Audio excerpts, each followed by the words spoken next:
नमस्कार विद्यार्थी मित्रांनो, खूप काही दिवसानंतर आपला व्हिडिओ येतोय कारण की बहुतेक विद्यार्थ्यांना असं वाटत होतं की अरे फक्त वनरक्षकाचीच भरतीसाठी यांनी व्हिडिओ बनवले का, दुसरं काही नाही. तर मित्रांनो, आता सध्याची परिस्थिती जर बघायला गेली आणि जो थंबनेल तुम्ही बघितला त्यावरच आपण बोलणार आहे. मित्रांनो, शेवटपर्यंत व्हिडिओ बघा, कारण की व्हिडिओ का नाही बनवला, उगाच तुमचा वेळ वाया जायला नको. उगाच जे काही आता ऑफिशियली जर खरंच काही अपडेट असेल वेगवेगळ्या भरतींचे किंवा वेगवेगळ्या विद्यार्थ्यांचे, जेणेकरून फायदा होईल अशा विद्यार्थ्यांसाठी आपण नेहमीच व्हिडिओ बनवत असतो आणि त्यांना जी काही इन्फॉर्मेशन आहे ती इन्फॉर्मेशन आपण त्यांच्यापर्यंत पोहोचवत असतो. बट शासनाकडून कुठल्याही भरतीचा अपडेट नाही आहे, तर मग उगाच तुमचा वेळ वाया घालण्यामध्ये काय फायदा.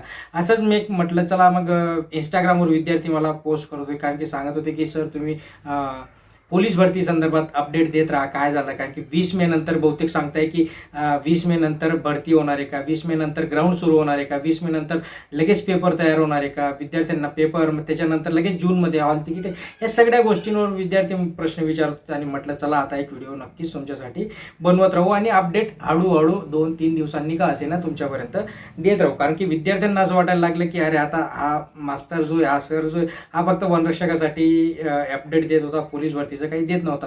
तर मित्रांनो, अपडेट खरंच नव्हता म्हणून तुमच्यापर्यंत ते व्हिडिओ टाकले नाही. उगाच तुमचा डाटा वाया, कारण की एवढा जो काही जिओमधील धीरूभाई अंबानीने आपल्याला डाटा दिला, एवढा स्वस्तात 550 रुपयामध्ये डाटा आपल्याला मिळतो महिन्याला. एवढ्या स्वस्तात डाटा देतो, तो डाटा तुमचा वाया जायला नको, तो डाटा दुसऱ्या ठिकाणी उपयोगी पडायला पाहिजे, म्हणून त्याच्यासाठी व्हिडिओ नव्हता. बट असो, जे काही असेल झालं गेलं, गंगेला गेलं. बट आता तुमच्यासाठी अपडेट, कारण की बहुतेक विद्यार्थी विचारताय ना, आणि म्हणूनच तुमच्यापर्यंत सांगतोय की विद्यार्थ्यांचे क्वेश्चन काय येत आहे की 20 मे नंतर आता पोलीस भरती सुरू होणार आहे का. तर मित्रांनो, जर बघायला गेलं तर ज्यावेळेस बहुतेक विद्यार्थी म्हणतात गुगलवर आम्ही जातोय, गुगलवर आम्हाला दाखवतंय की 20 मे नंतर तुमचे रनिंग, तुमचं काही ग्राउंड आहे ते ग्राउंड होणार आहे, ग्राउंड झाल्या 8 दिवसामध्ये तुमचा पेपर होणार आहे. हे गुगलवरचे जे काही तुम्ही बघताय मित्रांनो, ॲड वगैरे जे काही सांगते की आता तुमचं हॉल तिकीट येणार आहे, याच्यावर ज्यावेळेस तुम्ही जाता आणि क्लिक करताना तिथे परत तुम्हाला खाली एका वेबसाईटवरून दुसऱ्या वेबसाईटवर, दुसऱ्या वेबसाईटवरून तिसऱ्या वेबसाईटवर, याच्यामध्ये काय असतं, याच्यामध्ये तुम्हाला सांगतो जे काही ॲड्स चालत असतात त्या ॲड्सचे हे पैसे कमवत असतात. आणि म्हणून ते फक्त याच्यावर क्लिक करा, त्याच्यावर क्लिक करा, तिकडून तिकडे जा आणि फायनली कुठेच अपडेट मिळत नाही. तर त्यामुळे तुम्ही ते बघतच बसू नका, त्याच्याने तुमचा वेळ वाया जाईल, उगाच मनाला इरिटेट होईल. ऑफिशियली नोटिफिकेशन ज्या वेळेस येईल की तुमचं पोलीस भरतीचं ग्राउंड या तारखेला आहे, त्यावेळेसच तुम्ही ते अपडेट करू शकता. किंवा एखाद्या व्यक्तीने जो की रिलेटेड आहे, कन्सर्न पर्सनने पोलीस भरतीसाठी त्याने काही विधान केलं, ते विधान तुम्ही कन्सिडर करू शकता. की सपोज गृह मंत्रालयाकडून एक अपडेट आला की पोलीस भरती आम्ही लवकरच आचारसंहितेनंतर लागू करू, ओके, चालू करू.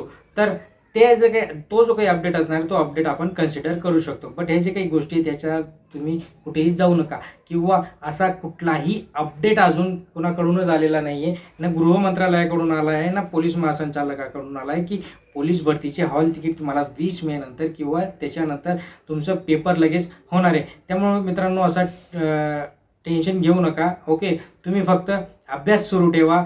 ग्राउंड पण एवढ्या उन्हामध्ये जायची जर तुम्हाला म्हणजे सकाळी पॉसिबल झालं तर थोडंफार ग्राउंड नॉर्मल प्रॅक्टिस चालू ठेवा. असं नाही व्हायला पाहिजे की वनरक्षकामध्ये आपण 6-6, 1-1 वर्ष प्रॅक्टिस केली आणि ऐन वेळेस त्या लोकांनी खूप काही निर्णय चेंज केले. बहुतेक विद्यार्थ्यांनी फॉर्म चुकीचे भरले होते, त्याच्यामुळे त्यांचे रिजेक्शन आले आणि त्याचा फटका त्यांना वर्षभर केलेल्या मेहनतीवर झाला. असं व्हायला नको. म्हणून ज्यावेळेस प्रॅक्टिस तुम्ही हळूहळू practice as a jogging type किंवा डेली एक्सरसाइज म्हणून तुम्ही तशी प्रॅक्टिस तुमची चालू ठेवू शकता, जेणेकरून तुमचा अभ्यासावर पण त्याचा इम्पॅक्ट होणार नाही. बहुतेक विद्यार्थी सकाळ संध्याकाळ खूप मेहनतीने प्रॅक्टिस करतात आणि त्याचा इम्पॅक्ट त्यांचा एक्झामवर होतो. आणि म्हणून अशा गोष्टी काही करू नका. अभ्यास सुरू ठेवा मित्रांनो, कारण की ही जी काही एक्झाम आहे ही आचारसंहितेनंतर लगेच तर नाही म्हणता येणार आपल्याला, बट 15 दिवस, 1 महिन्याने परत ही रिओपन होणार आहे आणि याच्यावरच्या सगळ्या गोष्टी या क्लिअर हळूहळू होणार आहे. त्यामुळे टेन्शन घेऊ नका. मी नक्कीच तुमच्यासाठी जेन्युइनली ऑथेंटिक आणि फॅक्ट ज्या काही असतील ते तुमच्यापर्यंत शेअर करत असणार आहे. धन्यवाद.